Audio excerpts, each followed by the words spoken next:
প্রিয় দর্শক আসসালামু আলাইকুম। এই মুহূর্তে আপনাদের যুক্ত করেছি ঢাকার কমলাপুর রেল স্টেশন থেকে এবং দেখানোর চেষ্টা করছি অর্থাৎ বিকালের আপডেটের সকল তথ্য দেওয়ার চেষ্টা করছি কেমন পরিমাণে যাত্রীর চাপ রয়েছে, যাত্রীদের উপস্থিতি রয়েছে এবং কখন নাগাদ কোন ট্রেন ছেড়ে যাবে, সকল আন্তনগরের ট্রেন এবং যাত্রীদের ভোগান্তি থেকে শুরু করে সকল কিছু দেওয়ার চেষ্টা করব এই বিকালের আপডেটের মাধ্যমে।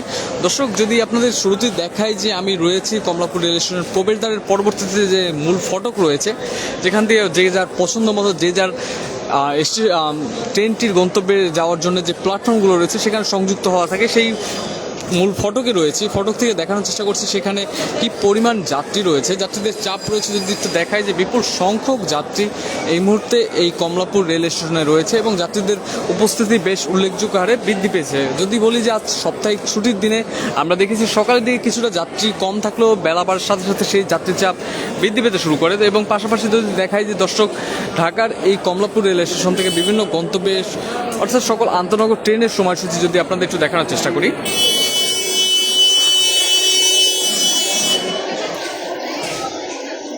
উপকূল এক্সপ্রেস যেটি নোয়াখালীর উদ্দেশ্যে 3টা 10 মিনিটে ছেড়ে যাওয়ার কথা ছিল, কিন্তু সেটি যথাসময়ে ছেড়ে দিতে সক্ষম হয়নি। এই মুহূর্তে ঘড়ির কাঁটায় 3টা বাজে 55 মিনিট। সুতরাং সেই ট্রেনটি আমরা দেখছি 40 মিনিটের অধিক সময় সেটির বিলম্ব আমরা দেখতে পাচ্ছি এবং সেটার এখন পর্যন্ত প্ল্যাটফর্ম নাম্বার উল্লেখ করা হয়নি। সুতরাং আরও প্রায় 30 থেকে 1 ঘন্টার মতো সিরিয়াল বিপর্যয় হতে পারে প্রাথমিকভাবে আমরা বলতে পারি। এবং যদি আরও ট্রেনটি যথাসময়ে কমলাপুরে না আসতে পারলে সেটি আরও বিলম্ব হতে পারে। সুতরাং সেই ট্রেনটিতে ভ্রমণরত যে সকল যাত্রী যারা রয়েছেন ভ্রমণের উদ্দেশ্যে আসা, তাদের মধ্যে একটি দুর্ভোগ এবং ভোগান্তি সেটি আরও বৃদ্ধি করবে। সিরাজগঞ্জ এক্সপ্রেস যেটি 8 নম্বর প্ল্যাটফর্ম থেকে সিরাজগঞ্জের উদ্দেশ্যে 4টা 15 মিনিটে ছেড়ে যাবে। সুবর্ণ এক্সপ্রেস যেটি 3 নম্বর প্ল্যাটফর্ম থেকে চট্টগ্রামের উদ্দেশ্যে 4টা বাজে 30 মিনিটে ছেড়ে যাবে। যমুনা এক্সপ্রেস যেটি তারাকান্দির উদ্দেশ্যে 4টা বাজে 35 মিনিটে ছেড়ে যাওয়ার কথা রয়েছে। চিলাহাটি এক্সপ্রেস চিলাহাটির উদ্দেশ্যে ঠিক 5টা ছেড়ে যাবে। নারায়ণগঞ্জ কমিউটার যেটি শহরতলি প্ল্যাটফর্ম থেকে নারায়ণগঞ্জের উদ্দেশ্যে 5টা 5 মিনিটে ছেড়ে যাওয়ার কথা রয়েছে।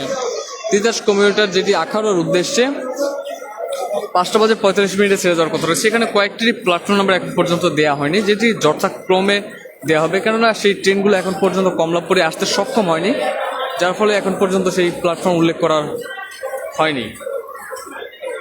পাশাপাশি যেমনটি দেখছেন যে যাত্রীর চাপ এই মুহূর্তে ভালোই পরিমাণে দেখা যাচ্ছে এবং স্বাভাবিকের তুলনায় আমরা বেশ অনেকটা যাত্রী আমরা দেখতে পাচ্ছি।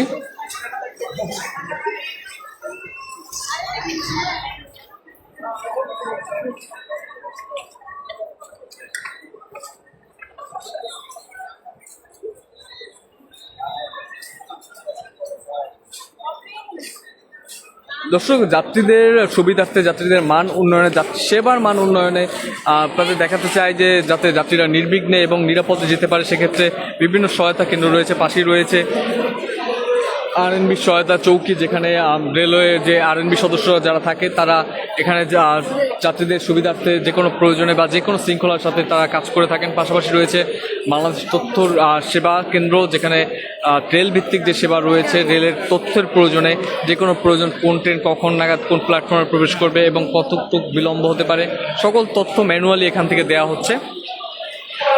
এবং সাথে রয়েছে নিরাপত্তার বিষয়ে যে নিরাপত্তার দিক যারা দেখাশোনা করেন RNB পুলিশের পাশাপাশি বাংলাদেশ রেলওয়ে পুলিশ, তাদের এখানে যে বুথ রয়েছে যেখানে যাত্রীরা এসে যে কোনো অভিযোগ বা যে কোনো প্রয়োজনে এখান থেকে সেবা নিতে পারেন। পাশাপাশি রয়েছে লস্ট অ্যান্ড ফাউন্ড সেন্টার, যেখানে যাত্রীরা কোনো কিছু হারানো গেলে এখানে অভিযোগ করতে পারেন, পাশাপাশি কিছু পেয়ে থাকলে সেটিও এখানে জমা দিতে পারবে।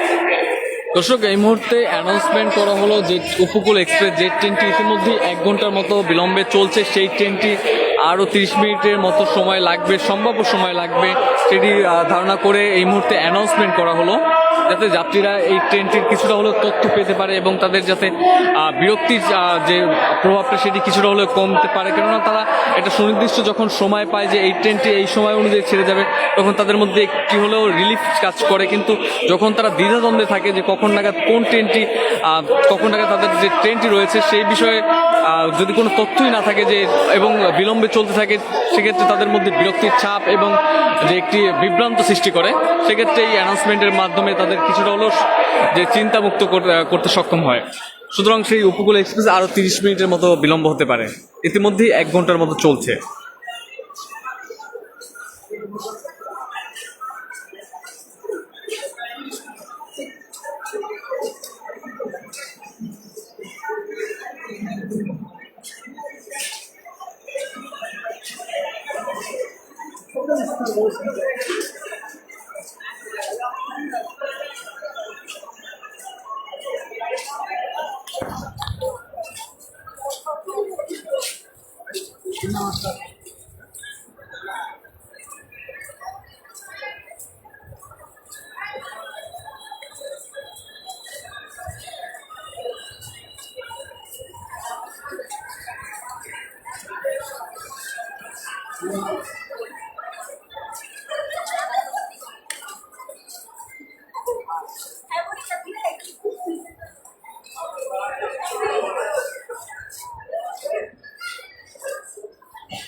দর্শক, যেমনটি দেখাচ্ছিলাম বিকালের আপডেটের মাধ্যমে যাত্রীদের যে চাপ সেটি বৃদ্ধি পেতে শুরু করেছে। সকালের তুলনায় আমরা দেখেছি সকালে কিছুটা চাপ কম থাকলেও এই মুহূর্তে যাত্রী চাপ বেশ ভালো পরিসরে দেখা যাচ্ছে এবং যাত্রীদের কয়েকটি ট্রেন শিডিউল বিপর্যয়ের ফলে যাত্রীদের যে ভোগান্তি সেটিও দৃশ্যমান।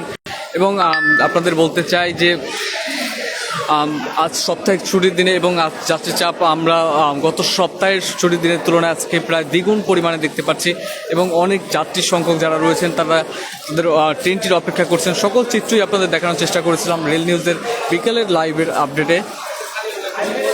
রেল নিউজের সাথে যুক্ত থাকার জন্য ধন্যবাদ।